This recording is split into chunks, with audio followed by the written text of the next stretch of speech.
opportunity to talk about race, to talk about this very important conversation, and give you guys a safe space to communicate and come up with some great ideas to solve some of the issues that we have. I'm going to introduce our speaker, Brandon Gridiron, who serves as the Administrator of Equity and Student Services for Visalia Unified School District. His role, he is responsible for ensuring the staff, students, and families of Visalia Unified to receive the necessary support to ensure that all students reach their full academic and social potential and are successfully prepared for college, career, and life success. Mr. Gridiron earned his master's degree in counseling, student services, and administrative credential in educational leadership from Fresno State, where he is enrolled in the doctoral program in education and leadership. Without further ado, I introduce to you our moderator, Brandon Gridiron. Thank you, Kalene, for a kind introduction. Definitely appreciate it. And good afternoon, everyone. It is an honor to serve as a moderator for today's discussion. And I would like to thank you all for joining us this afternoon. At this time, I would like to have our student panelists take a few minutes just to introduce themselves before we get into our discussion. So any of our student panelists who want to start, just introduce your name and what school or affiliation you represent.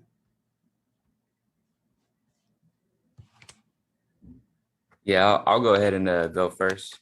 Hello, everyone. My name is Anthony. I am from the North Fork Mono tribe, one of the original peoples was considered the Central Valley today. I graduated from Fresno State with a bachelor's in sociology and American Indian Studies. But I plan to return to Fresno State in the fall to get my master's in education. So it's good to be here. You know, I'm honored to be speaking with fellow youth, fellow students. So yeah, thank you. Thank you, Anthony. I can go next. My name is Elizabeth Rocha Zuniga. I currently am a senior at Fresno State. I'll be graduating this semester with a double major in political science and Chicano Latin American studies. And I'll be going to law school in the fall semester. And I identify as a Chicana. And thank you all so much for having me here. I look forward to this amazing conversation.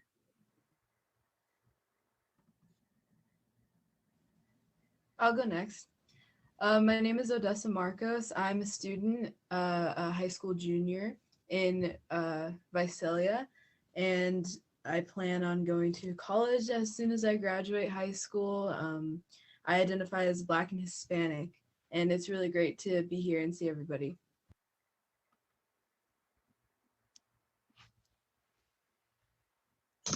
My name's Ayanna. I'm a high school senior, and the cultural identity that I identify with is African American and Hispanic. Hi there, everyone. My name is Belle Vang. I'm a recent alumna of Fresno State. I'm double majoring in business marketing and public relations and minoring in women's studies, philanthropy, and Asian American studies. I mentioned I'm a previous student of Fresno State. Glad to be here today. Thank you. And thank you all. Thank you all for participating in such an important conversation. I just want to make sure that everyone had an opportunity to introduce themselves before we get into our discussion today. I believe we did. So I would like to start off a little bit by providing some context. Often the conversation related to race and racism is dismissed and sometimes even ignored. And I would contend that this is because there's not a shared understanding of what we're talking about when we discuss race and racism. So before we get into our dialogue, I think it's important that we set the stage by establishing common language as to what we're talking about when we discuss race and racism.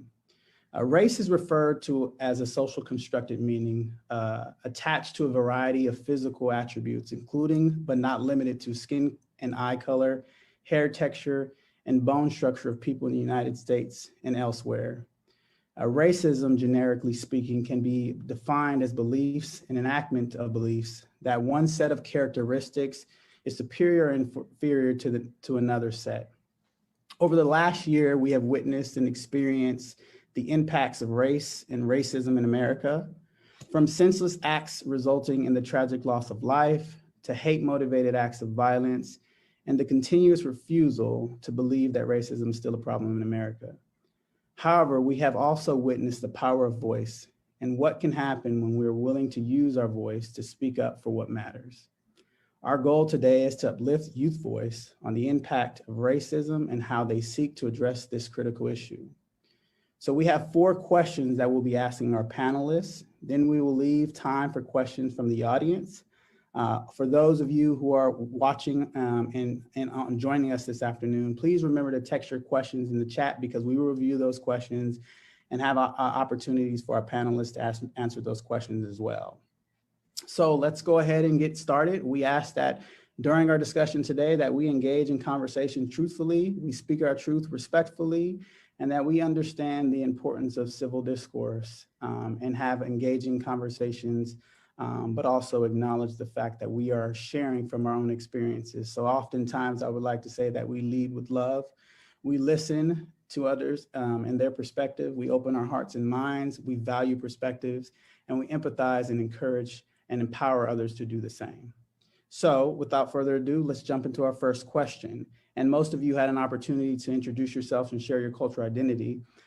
So our question to you all now is, share your experiences of discrimination on the basis of race, ethnicities in schools, and specifically in public in the life in the Central Valley.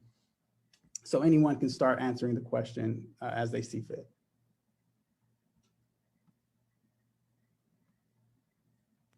I can start. I'm still in high school, and I started school, young like everybody else, and I live in Visalia, which is I don't know if a lot of people here are from Visalia, but it's a predominantly white area. And one thing that I've noticed as a Black person in public schools is that there is this stigma around race, and it's very uncomfortable for a lot of people to talk about because a lot of the people here grew up here, and they've grown up here with a small Black population. So this conversation really hasn't been had because it hasn't really needed to be had.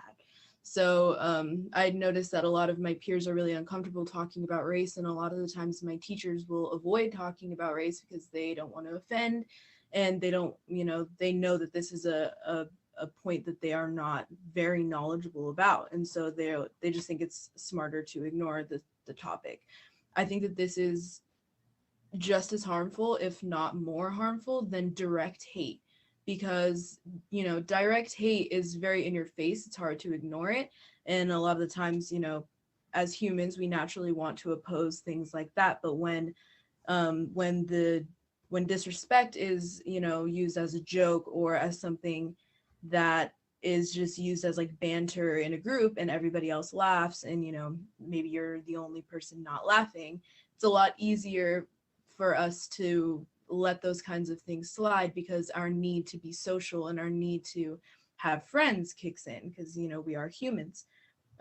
Excommunication for voicing your opinions, especially in school, just like in elementary school, I noticed this a lot. Like, for example, I was joking around with one of my friends.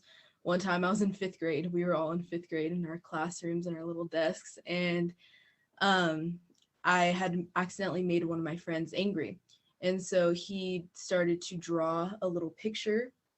And when he held up this portrait of me, it was just a circle with like a black crayon, like smudged all over it.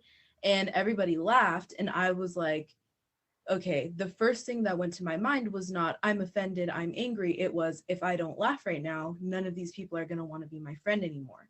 So a lot of the time, students of color have to choose between whether or not they want to be respected or whether or not they want to have friends. So I think that that's probably my biggest experience with racism in public schools and in Central Valley life in general. Thank you so much, Odessa. Anyone else would like to elaborate on or share their experience? I can go. I definitely agree with what it just said. I think more often than not, we really do not talk about race or racism to the detail that we must be talking about race and racism. I think that we need to be able to have these conversations in order to really truly understand and be empathetic to those around us. And I say that because I never really paid attention to what I was going through as a Chicana in America and what my experiences really meant until I got to college. That was the first time I even started learning about my community in my classes. And the experience that I wanted to talk about was the one that I had my freshman year in college that really just kind of broke me down and just really made me realize that racism is so alive and real here at even my campus. So my freshman year, I had a roommate who I thought was like my friend. You know, we would do everything together with all of my other roommates, and I never really talked about this at all. So it's like my first time really talking about this experience that I've had. So I apologize if I do not make clear sense, but so this roommate that I had, she was always very, very kind. She would make some remarks about some of the people who worked in our dining hall. They were predominantly Mexican women. And this individual would oftentimes make fun of them and say, oh, well, it's their job to clean out, like to clean our table, so it doesn't matter how it looks like, and just, you know, say some things that I was kind of just turned off about. And it wasn't until my second semester where she made a comment about how Mexicans are the only people who partake with substance abuse. And that just really threw me off because I did not know how to react. And this was during our dinner together. And I was the only person of color at the table. So that experience, I just really did not know what to do. I froze. It was a moment for me to just really try to understand like what I should be doing right now. It was very eye-opening. And the person just continued to just talk about my community in a way that I have never really heard someone talk in such confidence and such just really passionate about this idea that my people are the only people that partake in substance abuse. So it just really made me uncomfortable. And so I remember going back to my dorm and my roommates talked to her about it.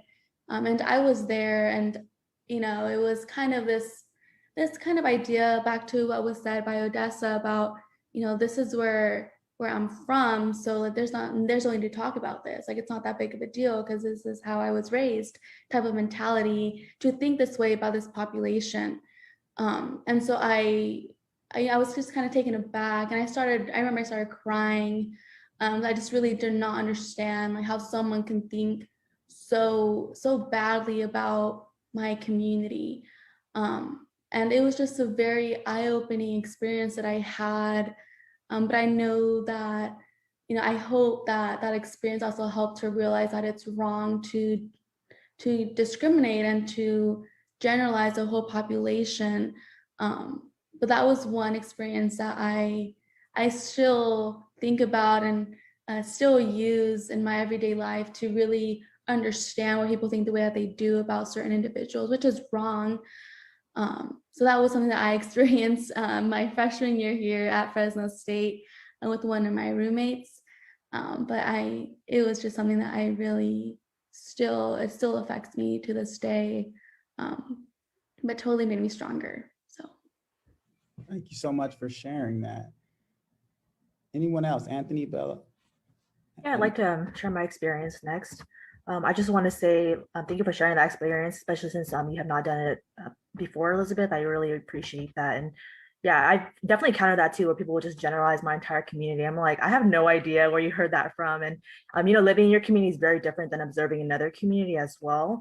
I grew up in Clovis, so like just like Odessa, that's a really like white area, right? And nothing wrong with white area, but definitely you'll face things that you won't face in people of color communities. I went in Clovis most of my life, and then I graduated from Central, so I moved to Fresno District 3. And yeah, it changed my life because I was like, wow, I see people that look like me that are bigger than like those little cliques that you see of people of color when you go to Clovis schools, right? And I just remember growing up in Clovis, like when I first started understanding the concept of what a model minority is, which probably is what sets me apart from most of your experiences, unfortunately. A model minority was a coined term by a white man after the Japanese internment, and the Japanese community was able to bounce back from it immediately. And basically they call them the model minority because we're also part of a minority too. A lot of people don't recognize that the Asian community is also a community of color. If y'all haven't heard, Washington recently passed this, I don't know if it was a bill, but he recently passed this thing where now Asian people can be identified as white people. So it'll be white/Asian, and then the rest are people of color, which is totally bizarre and inaccurate because it dismisses our entire experience. And growing up in education as part of model minority, you look at me as an Asian, and I remember being surrounded by white kids and saying like, oh, well, you don't automatically understand algebra, like you're not already good at math. And that also puts in the stereotype of positive stereotypes, right? And there's no such thing as positive stereotype because have you ever been an Asian who sucks at math and everyone's like, well, how come you don't understand it? You're Asian, supposed to get it right away. And that's not how it works. And it's like the most frustrating thing. And it wasn't until college where I realized that, I'm at school because I want to learn. Like that's my passion. I want to like educate myself and educate others. I'm not immediately supposed to know what's going on once I step into the classroom. Like I don't go to class to already know all the topics, right? And if I do, like I obviously shouldn't be in that class because I'm at school to learn. And so being a part of college, although I understand college is not the path for everyone, really opened my eyes and taught me a healthy way to learn rather than already knowing before I step into the classroom. And I remember in high school when I was in AP Calc, everyone's like, wow, Belle, like you don't understand what's going on. And I felt so depressed when I went home that I just did not want to do the homework. I didn't want to do anything. And I had the lowest grade in my class and all my other Asian friends were excelling. And I was like, okay, I'm Asian. I'm supposed to have my stuff together. I'm supposed to know what I'm doing. And it's just so frustrating too, because being part of a minority, that term is built on East Asians. So Japanese, Korean, Chinese, and not to stereotype anyone, that's unacceptable, but I'm Southeast Asian. So I'm part of the Hmong community. And it's also important to recognize the differences under the term of AAPI, which is an inappropriate term in itself. It should just be Asian because Pacific Islanders are a separate group. But being Southeast Asian, a lot of us are first generation. I know a lot of people who are my age who were born in Thailand and Laos and they came here as children. So it's really important to recognize that being first gen also comes with its stigmas. And if I had not attended college and not met other professors who were first generation scholars, I feel like I would never have continued my education. I would not be interested in pursuing graduate school. And it's essential that you meet people who are like you and it really encourages you to succeed. And that's something that I was definitely blessed with, but I know some people are deterred from education because they are not provided those resources. Thank you so much for sharing. And Anthony, you would like to share next?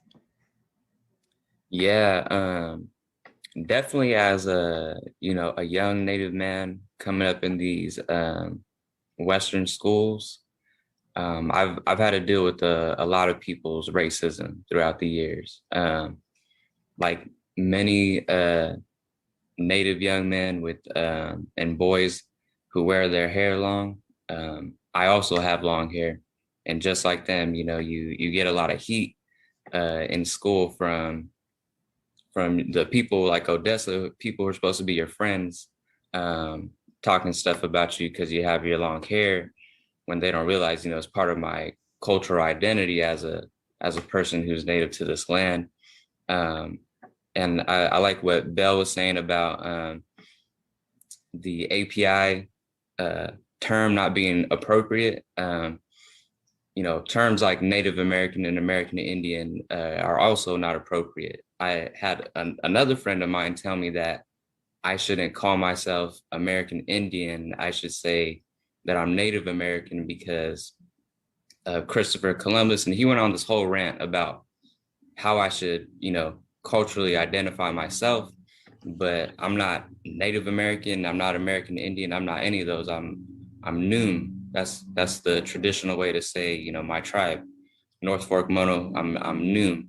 And so it's you get a lot of hate and a lot of misplaced ideas of what Native people should be and should look like, especially because I'm lighter skinned because I'm mixed also.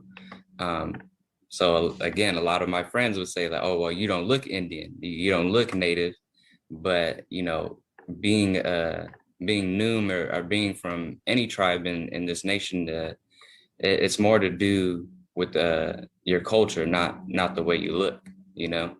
And so I've had to deal with a lot of struggles, you know, from like Odessa and Belle were saying, from people who are supposed to be your friends, you know, and it all stems back to the lack of knowledge about Native peoples, you know, Native tribes in this nation, and it's not just my tribe; it's all tribes, and it's not just me; it's all Native students, you know, who are going through this struggle. Thanks for sharing, Anthony. I definitely appreciate your perspective on that. It's very important. And it's in the chat, Dr. Morris mentioned us recognizing culture and ethnicity rather than race. And we'll talk a little bit about that as we get into our discussion. Ayanna, would you like to share your experience?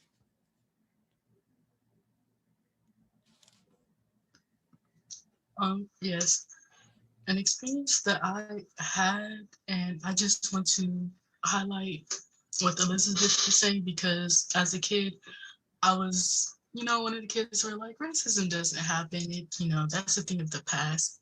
And then I got to a freshman in high school and I was like, it's not a thing in the past. So when she said eye-opening experience, it hit home for me because I was a freshman, and one of the things that I dealt with was I had a discriminatory teacher, and it was just a really bad experience too. It got to a point where I wasn't allowed to be in the class. Her students of color were in a designated part of her classroom.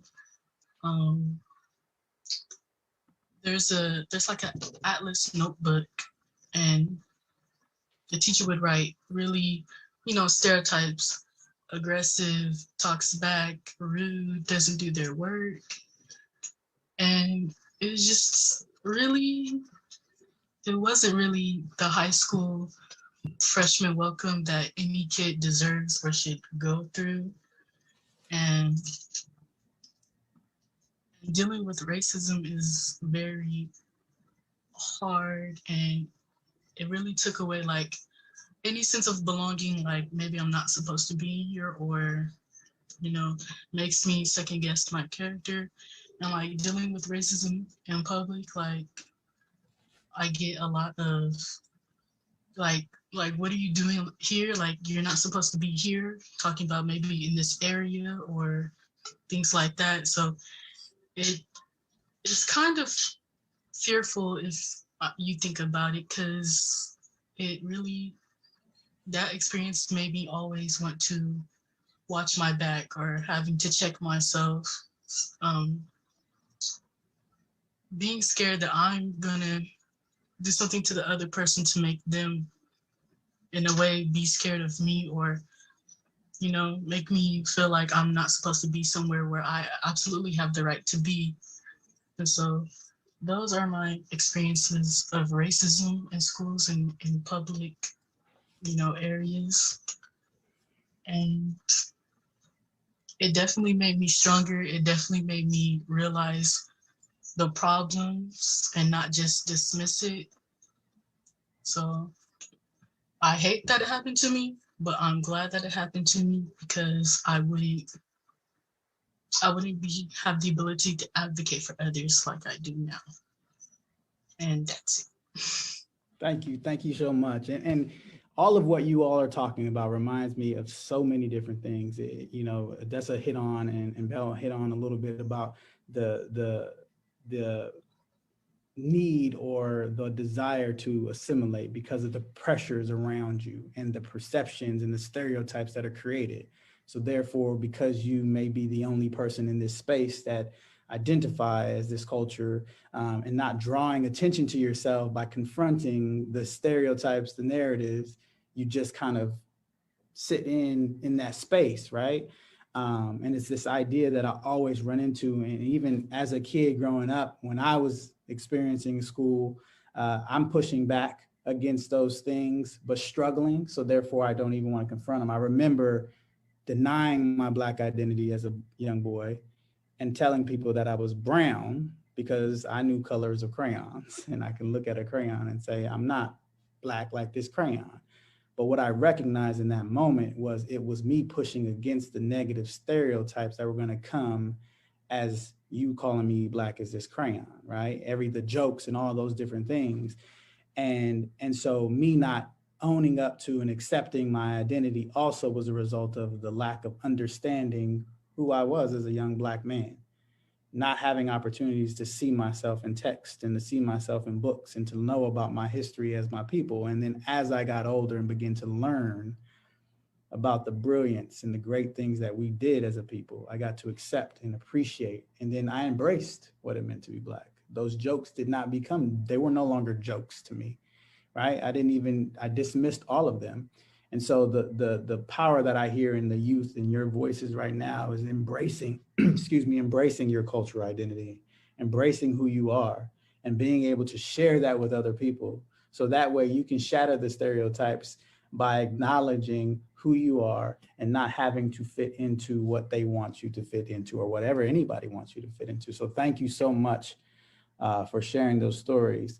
I definitely want to jump into our conversation, and there's a two-part question here, right? So as we're thinking about what changes we should make in our school and communities, so we're thinking about school, the schools that we attend, the schools that we've attended or will be attending, right? And our communities that we live in, or the communities around us.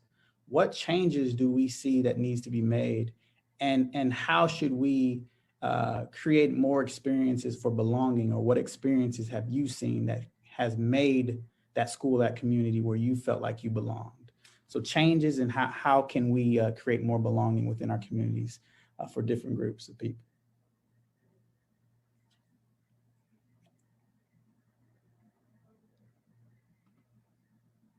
And anyone can jump in. Go ahead, Anthony. Yeah, I'll go ahead and start.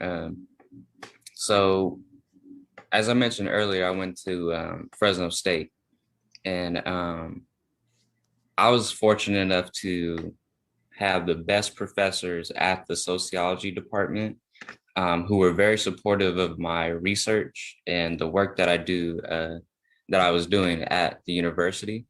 And I wish we had that same type of support from administrators.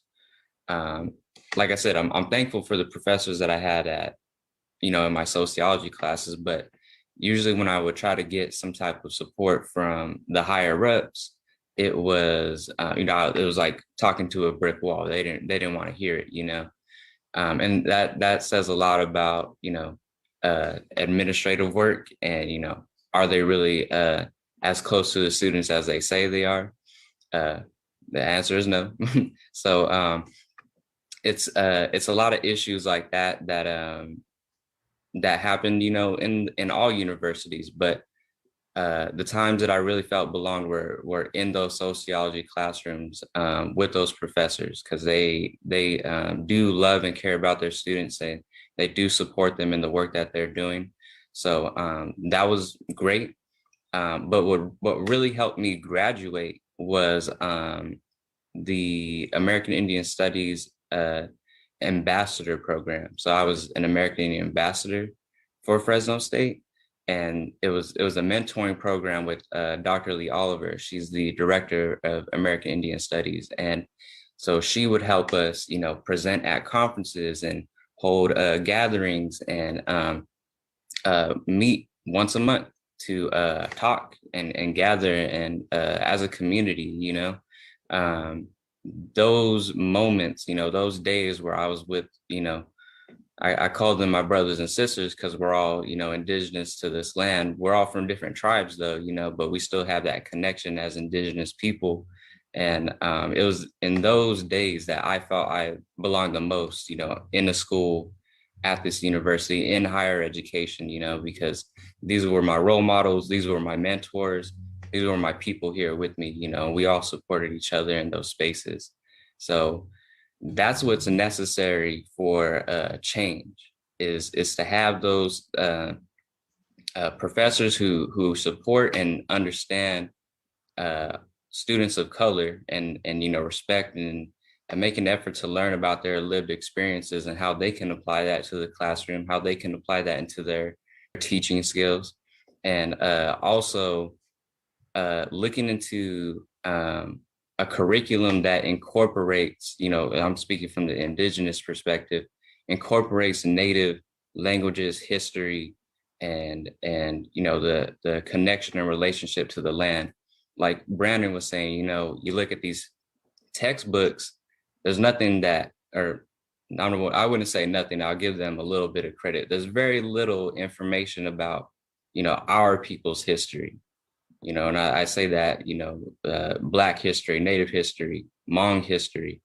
There's very little information about, our people in these textbooks, and that needs a change. There needs to be representation, there needs to be inclusion, and yeah, that's where the change starts, is by decolonizing this Western Eurocentric whitewashed curriculum that our students are learning.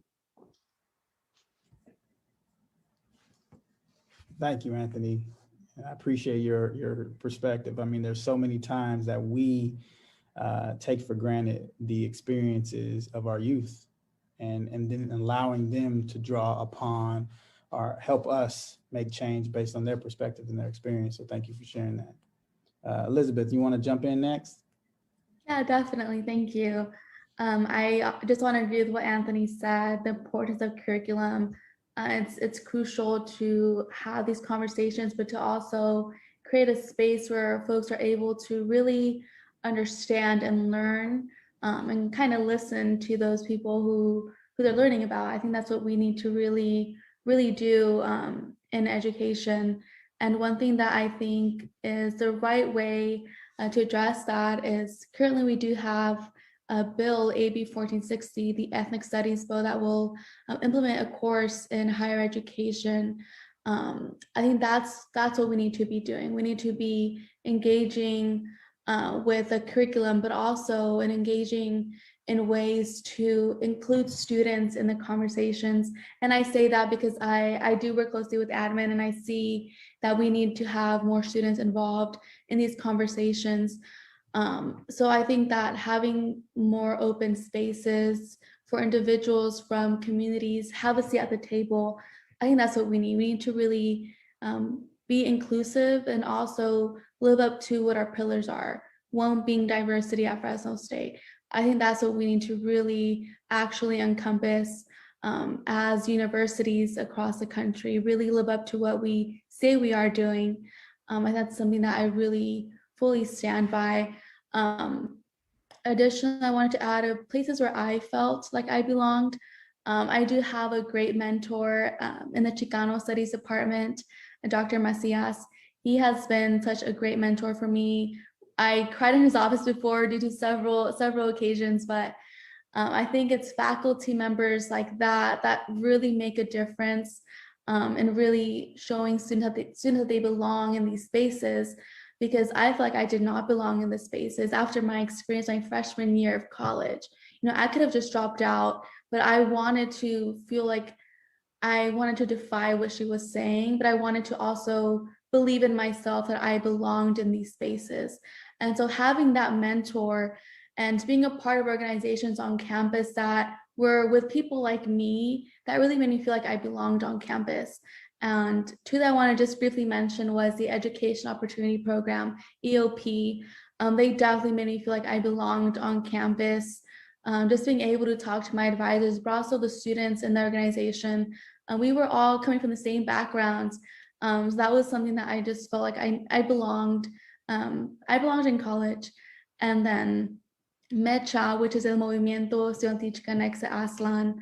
That organization just really made me feel empowered and ready to tackle the world. As Chicanos, we're part of the organization, and we fight for unity and empowerment in our communities, and political action. And I think that's where I was able to feel, at home. I feel like at home through MECHA, and having the support from my colleagues through that club, that really helped me really find myself and really see what my potential is as a Chicana woman. And so that's something that I really just embrace about Fresno State, but also about the students there and the amazing faculty that I have had that have been there for me when I needed someone to be there. So that's a little bit about that. Thank you. Odessa, you want to jump in and share with us your perspective on what schools in our communities can do to, bring about change, and then also, the sense of belonging within our schools, maybe experiences you've had? I'm gonna answer these like a little bit flip-flop. So first I'm gonna talk about like the whole sense of belonging thing. This question was a little bit difficult for me to answer. It really forced me to kind of like reflect on all of the groups that I've been a part of, like the sports teams, the social groups, and different places that I've lived, and it kind of forced me to really like reflect, and I'm like, did I really feel like I belonged there? I'm half Black and half Mexican, and my mother grew up very white. She didn't even know she was Hispanic until she was like in middle school. And my father immigrated here from Africa after he was an adult. And so I didn't really have a lot of Hispanic culture, and I didn't have a lot of African culture because I was born in the United States. And then I didn't have any African American culture because my dad wasn't born in the United States. So I was just confused. And so my father served in the US military for 20 years. So I grew up in a military family too, around a lot of very, military people. And so I was very distraught for a while. I was like, I don't know where I belong. I don't know what kind of community I belong in. And then on top of that, I played water polo. Like, there are no Black people that do water polo. I did like competition dance. My brother and I were the only people of color that was on that dance team. We grew up in completely suburban white neighborhoods. My brother and I have always been the only Black people on our block for like 2 miles. Like we were just so confused. And so I recently found out, probably like when I turned 16, like maybe a year ago, that these kinds of conversations are where I feel like I belong. Like when I tell you guys about my experiences, and then you guys are like, oh yes, that is, you guys validate me. You guys are like, it's very affirming to me. And so this is, the very specific place with people that are, interested in the same things as me. And, a lot of you guys don't look anything like me, but I still feel like I belong with you guys. So I want to say thank you. And then I think that what Mr. Gridiron was saying about how he was denying his race and that kind of thing, I went through that whole thing too, which was a mess. And then I think that what we need in schools right now is to have these conversations. We need like a program or something, maybe, a program that kind of helps teachers implement these kinds of conversations in classrooms. Because if I were to go into, like a high school classroom, like my history class or something, and be like, guys, let's talk about race, they would freak out. They'd be really uncomfortable. And I think that we really need to completely just take away the stigma from race related topics. It's an uncomfortable topic. I want to take away what's uncomfortable about it. I don't want people to be afraid of offending me when they ask me a question. I want them to be able to ask a question and leave a little bit more educated so that they don't go and offend somebody else in the future. I want these conversations in our schools, and that's where they need to be had the most, because I've never had a conversation like this with, like people that I really go to school with. We have to go outside of school hours to have these conversations. So I want to make sure that we include everybody on these kinds of conversations, mainly in schools, so that we don't have to like go find a completely different group in order to, find people that are interested in the same things as we are. Thank you so much, Odessa. And I'm, man, you make me proud just as being a native to Visalia and a student in Visalia. I mean, because these are the type of leaders that we want. Uplifting youth voice, right? And my acronym for voice is valuing our individual commitment to equity. And, as each of us in our spaces and youth led, I mean, we have some of the greatest people in our country who started at such a young age. And as I look back, I remember being a kid in school who found my voice in high school, right? And they couldn't stop me from talking at that point. but it led to so many other different things. And so having this opportunity for you guys to be able to share that and creating spaces within schools for you guys to find that voice is so important. Ayanna, you want to share your experience as a high school student, senior, and maybe what we can do in our school districts to continue to create that sense of belonging and change in our communities and schools? Yeah, I want to say that this year I've participated in a lot of various youth-led voice groups, and they have also had a lot to do with feeling a sense of belonging, because I was just always a kid that would be in class and think about things that are like wrong, like if I see a teacher embarrass another student, I will be like, they're not supposed to do that. And then I would feel weird because I'd feel like, other kids my age are trying to hang out with their friends and they're trying to do their schoolwork. And I'm just thinking about what's going on around me. I'll just be like, why are you thinking like that? But participating in the youth-led voice groups, and you get with these group of peers that are your age or younger, and they're thinking like you, and they're like, hey, I've been through this, or this is something that happens in schools and it's not supposed to. That gives me a sense of belonging, because I feel like there are other people that think like me, and it's just a nice feeling. It feels like I'm not, a weird person like thinking way too much about something. And I really appreciate those youth-led groups, because some of the changes we said we wanted to see, I've seen change, and it just makes me feel proud, because I know it'll be better for the next batch of kids who come in and are doing their school things. But another experience that I had where I felt like I belonged was I went to Pride, and I'm not sure if it was 2018 or 2019, but it was fresh off of my experience with dealing with racism in school. And it was just nice to see, like, you have your persons of colors, you have white counterparts, you have straight allies, you have LGBT, communities, and that they're all in the melting pot, just enjoying and, feeling like safe, like nothing, not having that fear that something bad is going to happen here. But it was just like a nice experience where I was like, well, this environment doesn't feel hateful. It feels like really good. Like people can come together and they can just enjoy themselves, and it doesn't have to, be blocked with racism and discriminatory behavior. And it was just a nice experience. And that's my good experience and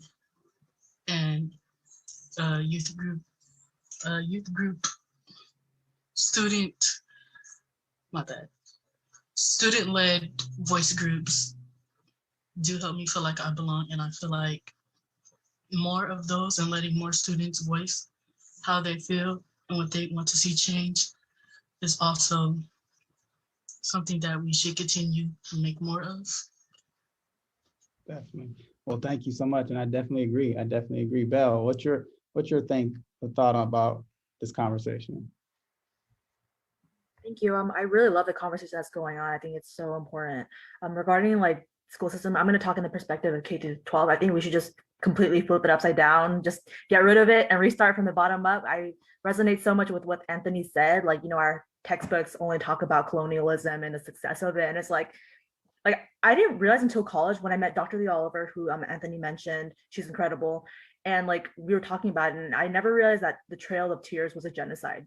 Like I literally thought it was like a short walk, and that's bizarre that they would highlight it that way, and it's so unacceptable. And like missionaries, we need to get rid of those trips. We need to just completely like reform the entire education system. As much as I enjoyed my education, my K through 12 education, as an adult, I realized how corrupt it was and how much it brainwashed me to believe like, I'm proud to be part of a minority, which I totally am not, and that sexism is okay. And those are intersectional identities where I face racism and sexism within this public school education system. And again, as much as I enjoyed my education, I realized like how corrupt it was. and how they really push this idea of like hustling is success. I really appreciate that all the youth on this chat like have emphasized that, you know, it's so important to have a space for you to grow, a healthy space for you to grow. Because again, like being Asian, I feel like failure was not an option, not because of my parents, but because of the way society has shaped me to be, that, you know, you need to already know as an Asian community member. But I really wish that the public education system would have provided me the opportunity to practice critical thinking, to practice failure and learn from your mistakes to increase your success, and to understand like soft skills, like how to speak and how to encourage one another by learning that compassion. Because hustle is not always the only way that you can use to succeed. Also, I mentioned that I'm Hmong. I really wish that they would have taught more about local history as well, because a lot of people don't know. I didn't find out until this week that when Fresno was founded, a third of it was Chinese because of the railroads that were being built by the Chinese community. And you don't hear about that in history. And it's crazy too, because a lot of the Asians that live in America, they are like the fourth, fifth generation. They aren't just new immigrants or refugees. They've been in America for a long time. So local news like that's just as crucial as national news as well. Also, because I'm Hmong, like it's bizarre that I'll go to Clovis and they'll offer languages like French and German, but they don't offer Hmong as a basic foreign language, because Fresno is one of the largest Hmong communities in the nation. And like it's a place where you see Hmong people, where people know what Hmong is. Whereas you go to LA and be like, oh, I'm Hmong, and people are like, I don't know what that is. Or you go to San Francisco, people don't know what Hmong is. So why are we offering these languages that aren't necessarily serving a good portion of our community, but we can't offer something as basic as Hmong? That's because Asian is not essential, not considered essential or a root within our community, even though again, Fresno is found by a third of the Chinese community. Also, like even when I talk about the higher education system at Fresno State, I feel like they do their best, and I love my education. I'm like super like education focused. It's my passion. I really want to encourage everyone to go to higher ed if you feel it's a path for you. But Fresno State itself, like 10% of, I believe like 10 to 15% of the students are Hmong, but the only thing that we have to symbolize it is the bando, which is a story cloth that's in the USU. And even now the USU has been closed due to the pandemic, so you can't even see it. Like, why don't we have symbolism of the Hmong community within Fresno State and public school education system? You'll see the General Ving Pao elementary school, when he passed away, they named it after him, but there are no Hmong faculty or staff. You'll walk in, you'll see a white lady, all the professors are white, they're not even people of color. So it's like we need to spread our awareness and knowledge about these experiences. A place that I really thought I belonged though was unfortunately not until college. I've always been very aware that I'm Hmong, and I've always been very proud, but I never really got to exude that experience until I went to college. And it wasn't even in education as well. Like I saw this opportunity online through a 501c3, a CBO called Hmong Innovating Politics, and they were relatively new. They're still pretty new. They're like about 5 years old here in Fresno now. They're a branch from Sacramento. I remember attending them and meeting so many youth. And being Hmong, I'm sure like a lot of people of color can resonate this with being Hmong. You face your own internalized racism, right? Like you're like, oh, you're that kind of Hmong person, or like, oh, you're that kind of Asian. And like I know like my friends would be like, oh, that Japanese guy's so hot, and I'm like, okay, well, what about the Hmong guy? They're like, oh, Hmong guys are so ugly. So it's kind of like you really can't win when you're a person of color. And so when I joined Hmong Innovating Politics, I was like, oh, wow, like I meet so many Hmong people who are so passionate about their community. And I feel like being passionate or having pride in who you are is always so shunned upon. And so when I first stepped into that area, I was like, wow, this is where I want to be. This is the youth I want to work with. This is the community I want to serve. And if I had not been provided those opportunities, I'm not sure where I would be today, but I definitely feel like those provided me grace to be who I was and embrace who I wanted to be. Wow, thank you so much. And you know, it's very, when I hear you all speak, we talk about representation, and the hope is that everyone, even as an educator within the school, when my kids come to our school, I want them to be proud of who they are, come to us with who they are, every part of who they are, right? And we know through research and science that there are 3 critical factors that contribute to our identity, who we become as adults, and that's experiences, relationships, and environment. And so how do we create those experiences, those relationships, that environment that allow us as individual people to be proud of who we are and bring our assets to the spaces that we encounter. And so I appreciate the perspective of all of those things. When I hear you all speak, you know, I think of the pandemic and how we really have an opportunity to rethink and reimagine education. It's opened our eyes to inequities and opened our eyes to a lot of different things. And I think for many people, we've known that they've existed, but this idea of hope, right? Helping open people's eyes about the issues that are around us. And so as we move into reimagining education, rewriting that history, rewriting what the next generation will receive as their educational opportunities, what youth-led projects in our schools and communities, so as we think about what we can do within our schools and our communities, can support providing equity, and meaning ensuring that our kids have what they need to be successful in our schools, and access, meaning that they have opportunities to participate in things that, like a leadership course. There's not an application to be in leadership. We are all leaders in our own right. How can we create an opportunity to be in a leadership course? Or there is not a summer working program that you have to participate in because you want to go to AP. There's some AP prerequisite. Well, I work over the summer. I still smart enough to be an AP, but how can we rewrite some of these or change some of these things that we see within education, and create projects and opportunities within our communities to support equity and access? So how can we support equity and access in school from your perspective?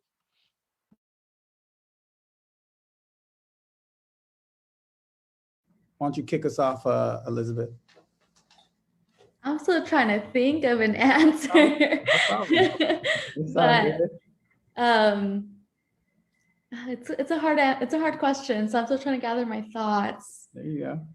Yeah, in case anyone wants to go before me, or I can just try to speak my thoughts right now. No, you're good. Take your time. Take your time. And I'll give you guys a few minutes to really think about that, right? So as we're thinking about schooling and you're thinking about your own experiences, what in school would have helped your experiences be greater, right? What are things or barriers that were present in your current school experience? And what can we do as a community to remove some of those barriers for other people within the school system currently? So right now we see things for kids where they don't have access to certain opportunities. We can look at data and see that disproportionately we see students of color being overrepresented in suspension data. We may see students with disabilities overrepresented in these statistics as well. But what barriers can we do, or what things can we do to remove those barriers for certain groups of students? And even in your own space, in your own community, as who you are as a person, an individual, what barriers may have existed that you can think of, or something that could have happened to help you remove some of those barriers? So we'll give you some time to think about that. And as you all are listening on, we thank you again for being here, and we appreciate you being able to engage in this dialogue with us. But after this question, we'll have an opportunity for people from the audience or those who are watching in to ask any questions of any of our panelists or anyone on the screen, right? And just type your questions in the chat, and we'll have time, an opportunity for that. So we'll turn it over back to the panelists. Got your answer, Elizabeth? Yeah, I think I'm good. Right, cool. Okay. So I think the biggest thing, at least for higher education, which is what I'm currently finishing as an undergrad, I think we need to help our youth, specifically our BIPOC communities, with career preparedness. I think helping certain students to really prepare for their career, I think that's what we need to be doing more of. I don't think as a Fresno State student, I have seen much effort toward that. So I think really expanding those programs that we currently do have across the university would be great. I know we do have small programs, but I think expanding those throughout universities would really help students prepare for their career, instead of waiting for them to graduate and then, hey, here's a send-off, here's some things that you can do to get a job. I think we need to really prepare our youth to tackle on their careers. Another big thing that I think we also need to address is technology disparity. I think the pandemic has really shown a disparity, especially with students of color not having access to the internet, or not having the proper laptops necessary to fulfill either lockdown browser or whatever your professor is requiring you to use. I think that's something that we need to really acknowledge, but also not let go of after we go back to normal. I think we need to really take that data that has been found and really decrease that disparity and address that and not allow any student to go without having a laptop or having internet when they go home. I think we need to really secure that for our students. And lastly, I think creating opportunities, that's something that I really care about. And I do currently serve as a representative for Fresno State, a student body. But last year, when I also served, I was able to create a program for students to engage with lobbying and to go to the Capitol and meet our representatives. I was able to create that as a vice president for students. And I think that's what we need to be doing, really trusting our youth. I think that's what we need to do. And in that program that I was able to create, I took students to the Capitol that have never seen the Capitol, that have never gone to Sacramento, that have never even knew who their representative was. And I think that's what changes people's sense of belonging, but also that's what changes a university to actually be inclusive and taking their students to these opportunities that they take on and remember forever. So that's what I think we need to be doing more of, just really trusting the youth, and also just, you know, realizing that if we want to talk about diversity and inclusion, they're two separate things, and we need to really come together to address both of them uniquely and bring these students to the table, not just let everything be, you know, I guess, concluded by a white man, again, like every other dominant space. I think that's what we need to really address as well. But I think those are a couple of things that I would like to see really gain traction. Thank you, Elizabeth. Appreciate the response. Anyone else? I don't want to throw you on the spot unless you have an answer, but anyone else, any thoughts about this topic? I'll go. Ayanna, go ahead, Odessa. Just real fast. Just focusing on equity and access, I think that access is like one of the most important things that we need to focus on, just because I'm not going to say that, you know, people of color are not offered the same opportunities, but we are 100% not offered the same access to these opportunities. So I think that that is one of the main things we need to focus on. We need to make sure that people of color are, you know, receiving the same information as everybody else and then some, because of, you know, we need to compensate for the lack of information in the past. So that's all. Thank you. Ayanna, you had a comment? You raised your hand?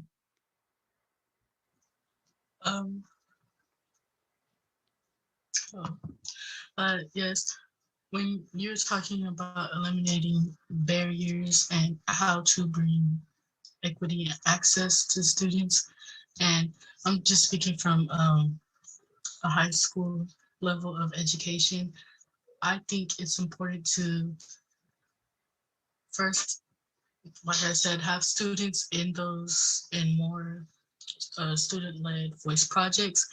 And I think it's also important to erase the stigma that maybe that you have to be a straight A student, or, you know, have to be a super smart person in order to participate and voice needs of like your peers and yourself.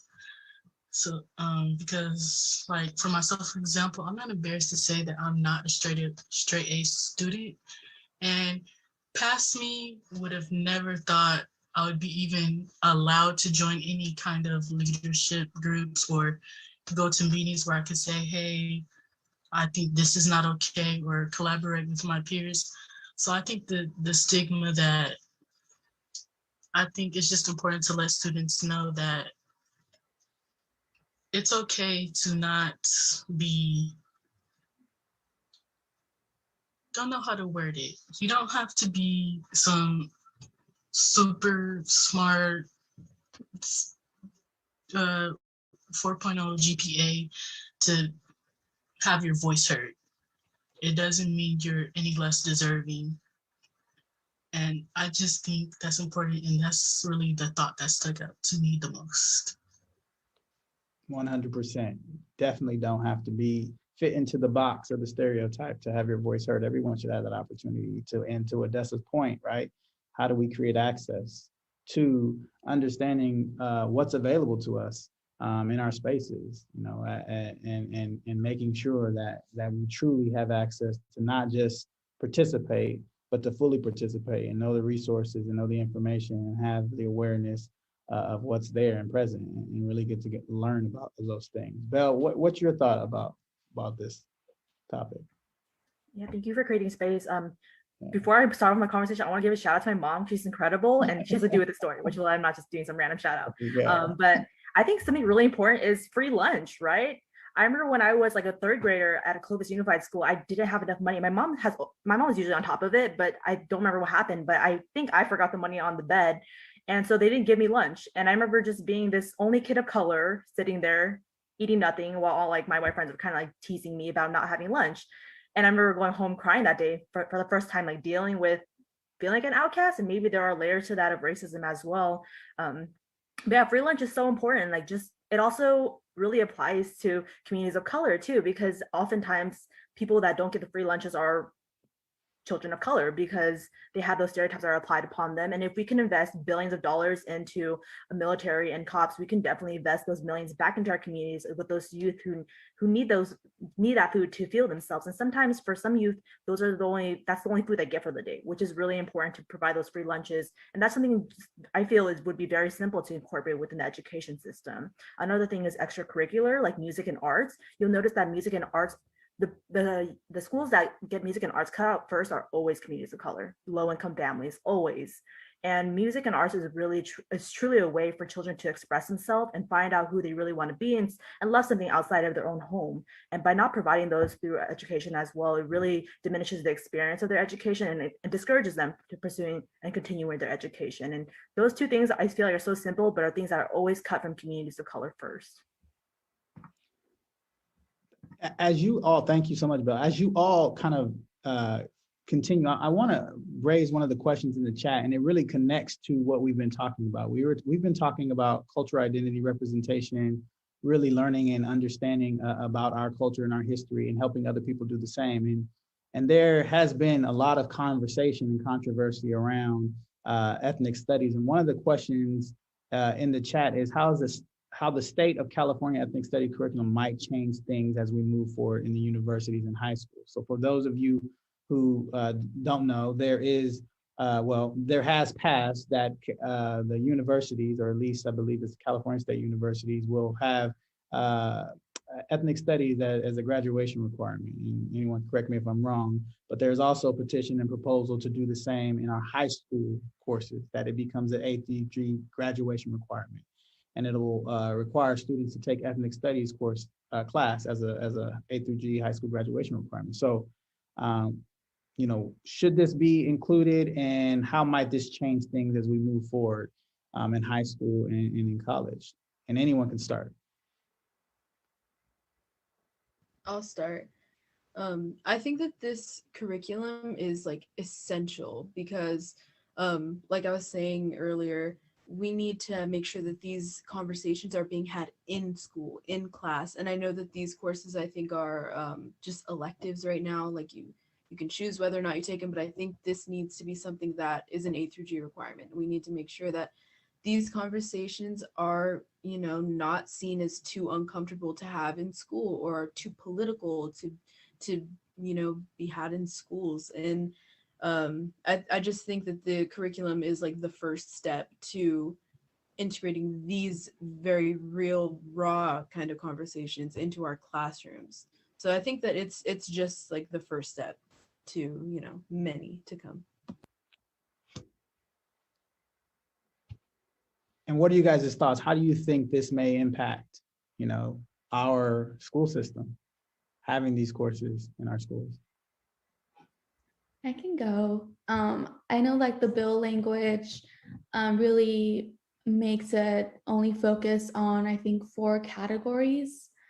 I can't remember the ones that they were focusing on specifically. So I think really moving toward expanding that bill to include other ethnicities and racial groups would be a good start to ensuring that we are really focusing on the community surrounding us. I think the biggest thing that I look forward to with these courses as an ethnic studies major myself with Chicana and American studies, I think these courses will really, again, allow a space for people to learn, but also for people to listen and to engage in these important conversations about race, about one's ethnicity. I think that's what we really need to be doing in our curriculum. And I know that this will be a graduation requirement. So every single student going to college, at least in the CSU system, will have to take an ethnic studies course. And I think that's something that we, that's a great start. But again, there's more that we can definitely do. But yeah, I know our Secretary of State, Shirley Weber, is the one who authored this bill. So definitely a great props to her for doing this. Definitely exciting. Any other thoughts on that topic? We do have a few other questions, and you can answer that question, or we have a few others, and I'm going to put in the chat a link to those questions. And so what I want our panelists to do is really take a look at any of those questions. I'll give you a few seconds to do that, but I will pose one of these questions because it goes into our discussion about reimagining or reshifting this conversation about race where it's not uncomfortable, right? It's uncomfortable because the historical context of this word and what it was designed to do, which was basically to divide individuals based on characteristics, to devalue humanity in a sense of inferiority and superiority, right?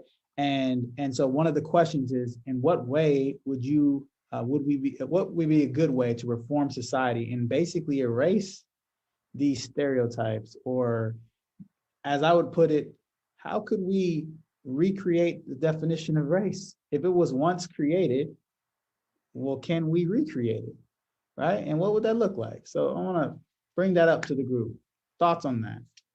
I'd like to make a quick comment about the AB 1460. Yeah, go ahead.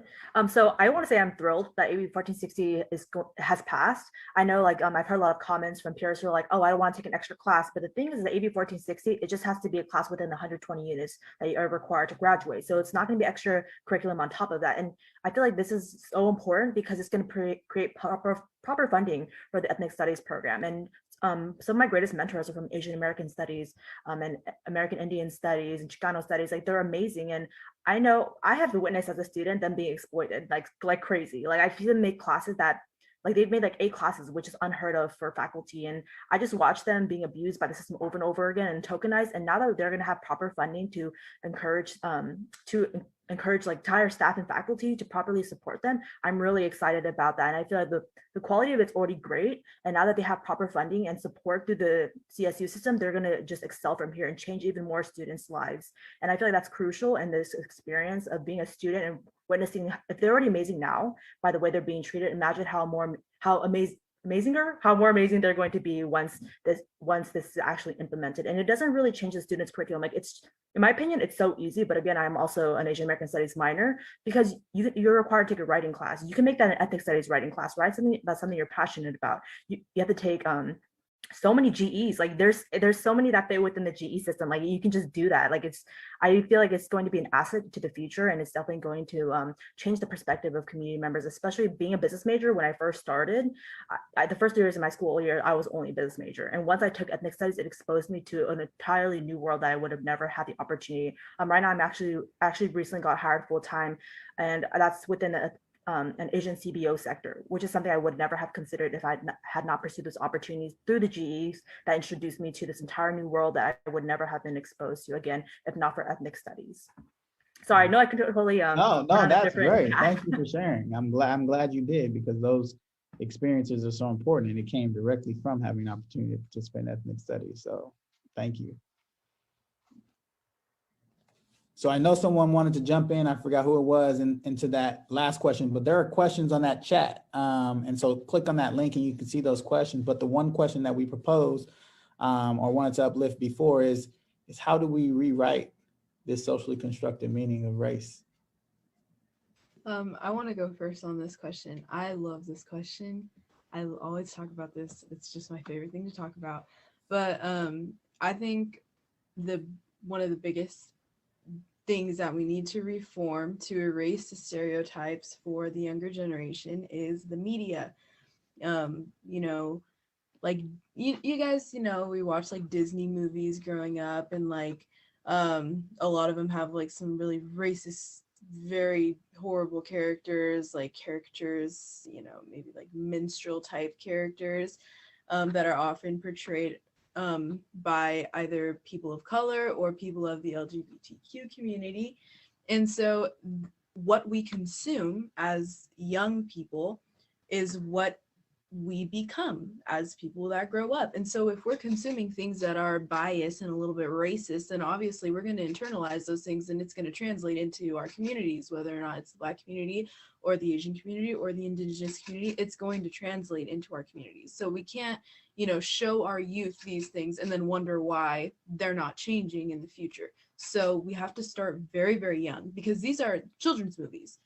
This is the age that we're being exposed to these, you know, racist ideas. So we have to start very young, just dismantling those things. And I think that it's going to come strictly from the media, just because that's all we watch. It's all we consume. All the music, all the movies, all the YouTube channels that kids love to watch, all of it.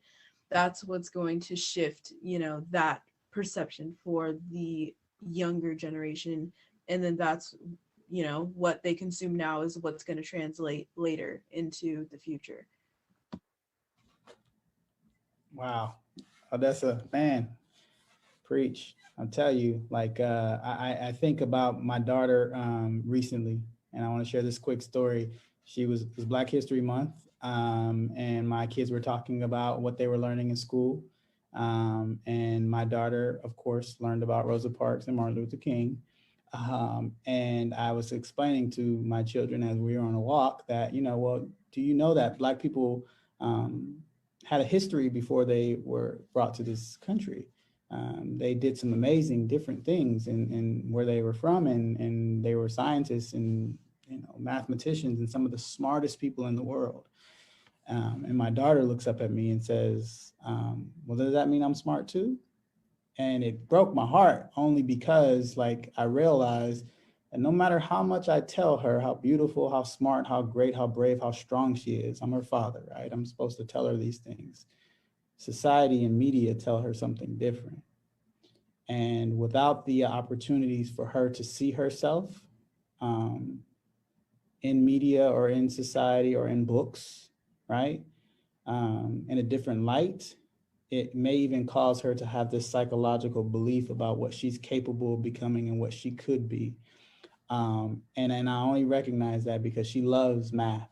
She wants to be a scientist. She struggles in math, and she doesn't see very many women who lead math. So the first movie I grabbed is Hidden Figures, and I want to show her this movie and like run with it, right? And now she couldn't stop imagining different things, right? So what we only can imagine, we can become when we see ourselves in a different light. So thank you so much for bringing that up, Odessa, because you hit a great point. What we see is really what we become. Any other thoughts about that question, or any questions in the chat? We're getting close in time. I could spend the whole rest of the day talking to you, but I want to throw it out for one last comment or thoughts before we wrap up here this afternoon. I just want to quickly add that a good way, I think, in order to reform society and get rid of stereotypes is, I think it's just important to learn about each other's cultures and just have an open mind. And I just really think that learning about each other and is just the best way, because when I feel like when you learn something, even if you wanted to or not, it's gonna stick. And that's all I can think of on what I just want to say. I think it's very important to learn each other and then learn about each other and appreciate everyone's differences. And in appreciating other people's differences, you will see the connections. For sure. Thank you. Any other last thought? Yes, I'd like to echo what Odessa said too. I think it's really interesting that you consider Disney part of media, and it is, because like I know one of my favorite Disney princesses is Princess and the Frog, which is Princess Tiana. And I recently read an article like, how come she's the only Black princess and like 90% of the movie she's a frog? And I'm like, I never thought about it like that, and how like we don't consider that.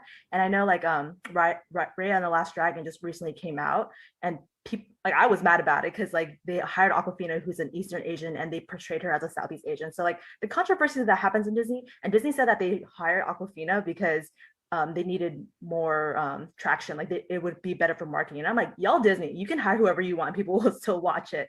So like the excuses that come with race when it comes to Disney too, I think that's really interesting. Any other thoughts? I don't want to cut anybody off. And so what I will say is that we're on here. I know we're supposed to end at 4:45, and it is 4:45. If you want to continue to ask questions or answer questions, please feel free to do so. For those of you who are watching, we're going to stick around because I want to give these young leaders an opportunity to finish sharing their voice, because I think it's so important and so powerful. So just know we'll stick around, but if you have to jump off, we thank you all for being here, and we so appreciate this opportunity from the Civic Education Center and Fresno State for putting this on for our youth, and hopefully we can create many more opportunities and bring more people into the conversation. But again, thank you for being here. If you could stick around, I will let our youth leaders kind of answer any other questions or share any other thoughts before we close out. I just want to say thank you again for allowing this space to exist, I guess. I think this is what we really need to really change the way society is in these conversations about race and inclusion, and just really having these important questions being answered. I think that's what we really need to have. So just thank you for allowing me to be a panelist. Thank you for being here. I do want to uplift a quote from President Obama, and it's in one of the questions, but it says, "Our Constitution is a remarkable, beautiful gift that our founders gave us, and that the long sweep of America has been defined by a constant widening of our founding creed to embrace all and not just some." And so, I want us to think about that. What do we think? Do we agree with that? You can just put a thumbs up in the chat if you do, because I think it's important for us to remind ourselves of the American history, right? And not to run from it, but to acknowledge it, to understand it, and to either live up to it or help create the changes that are necessary for us to live up to it. And so as we continue to engage in dialogue around these very important topics, I do want to remind us that we have our children recite something every single day, and it's called the Pledge of Allegiance. And in our Pledge of Allegiance, we say something that is very poignant: with liberty and justice for all. So I would contend that it is our responsibility to ensure that we live up to those words and we continue to fight for liberty and justice for all. So this is going to conclude our panel discussion. I want to thank our panelists, all of you. You are brilliant young minds, for participating in today's dialogue, and everyone who joined in, who's watching remotely. We appreciate you all. And a special thanks again to our youth panelists for uplifting and sharing their voice and making their voice heard. And in the words of the late great civil rights leader, Senator John Lewis, every generation leaves behind a legacy. What that legacy will be is determined by the people of that generation. So I want to thank you all for leading your generation and leaving behind a legacy. So continue the great work, and thank you all for being here. Thank you so much, Brandon, for moderating. Panelists, I don't know if you guys are off mute, but I just want to give you a huge round of applause. I know we're getting silent claps, but I am so incredibly proud of you guys. The Civic Education Center and the Ethics Center at Fresno State are so grateful that you guys decided to accept this opportunity, and we welcome you into this space. And without you, change does not occur. Without conversations like these, we can't move forward. I was educated today. I'm sure teachers, peers, everyone that participated in today's dialogue learned something today. And that's what we're pushing for. That's what we're here to do. And I just want to really thank you guys so much for just being a part of this and taking the time to contribute to this difficult conversation. But what we realized today is it's not that difficult, right? We found common ground today. We discussed issues. We talked about things, how we can move forward. We realized that race is defined, but we have the position and the opportunity to redefine it. All we have to do is change our minds and change the conversation. And that's what we did today. And I am so incredibly honored and proud to be here as the coordinator for the Civic Education Center. I welcome you all to continue to follow us. Our website is www.civicedcenter.org. You can hear about upcoming events, future web dialogues that we will continue to do, because you guys, your voice is everything, and it matters, and it provokes change, as you can see from the questions and the amazing participants. Everyone here they loved it, and we're just thankful for you guys. I definitely, again, want to give a huge shout out to Belle and Andy Fiala from Fresno State Ethics Center for helping us put this together, and Mr. Gridiron for just lending his voice, and again to Ayanna, Belle, Anthony, Elizabeth, and Odessa for being here. Thank you guys so much. I would like to introduce the CEO and COO of the Civic Education Center, Dr. Stephen Morris and Dr. John Minkler, to close us out and just say hello and give any words that they would like to give before we close out.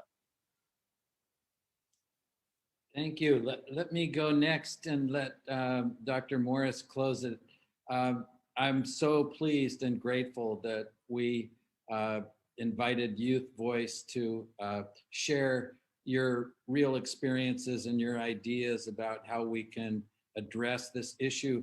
I agree with the Obama quote that in our history, we've had a very gradual expansion of liberty and justice, but I feel like there's a potential for a rapid expansion. I think we're ready for that. And I think the way that could happen is by empowering young people to have more of a voice in their schools through the democratic process and through their classes and through clubs. And that's what our Civic Education Center is committed to. So this just is really inspiring to hear the depth of knowledge and compassion that young people have. And thank you to all who made it happen. I want to echo the sentiments of Dr. Minkler, and you guys are just, wow, just blew me away. So much of our civil rights movement was 12-year-olds and 10-year-olds in marches, facing down dogs, police, pepper spray, but they marched because they believed that something different would happen in the future. And when I hear you guys speak, I hear that voice once again, talking of the future, of the hope we can have.